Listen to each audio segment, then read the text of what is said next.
જય માતાજી મિત્રો, એક્ટિવા BS6 જનરલ સર્વિસમાં આવી છે.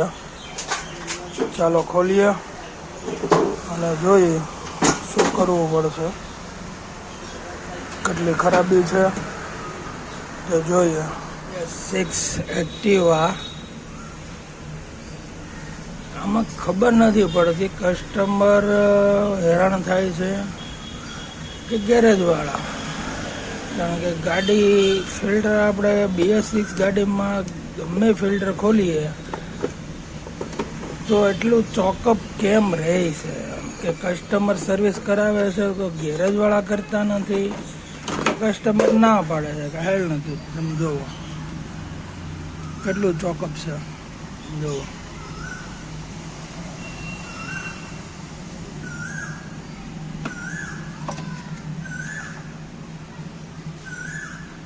કેટલું રીતે હદમાં ખરાબ છે, જોવો.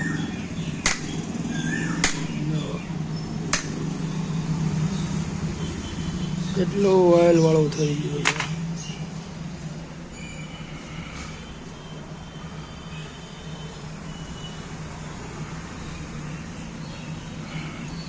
ચાલો કરીએ સાફ અને કરીએ ફિટ. નવું નાખીએ ફિલ્ટર, બધું ક્લીન કરીએ, પછી નાખીએ નવું ફિલ્ટર અને કરીએ ફિટ. ટોટલ બોડી પણ ક્લીન કરી નાખી છે, કારણ કે એમાં એટલી બધી એમરી નહોતી, એટલી બધી મશીન નહોતી, એટલા માટે વિડીયો નથી ઉતાર્યો. તો સાફ સફાઈ કરીને ફિટ કરી દીધી છે અને ફિલ્ટર નવું નાખી દીધું છે અને કરીએ ફિટ. પાછળના લાઇનર બદલાવાના છે, નવું ફિલ્ટર કરીએ ફિટ.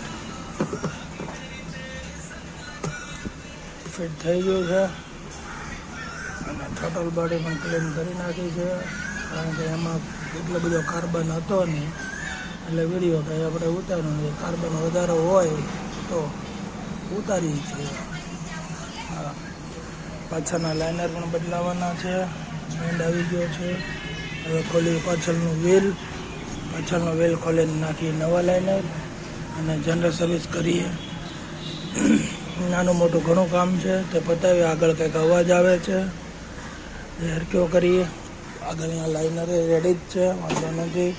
સાફ સફાઈ કરીને ફિટ કરી દઈશું, બધું ક્લીન છે.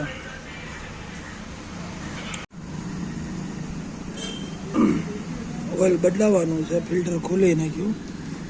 ફિલ્ટરમાં કાંઈ એમરી છે નહીં, ક્લીન જ છે. કરીએ ફિટ અને ઓઇલ નાખીએ નવું.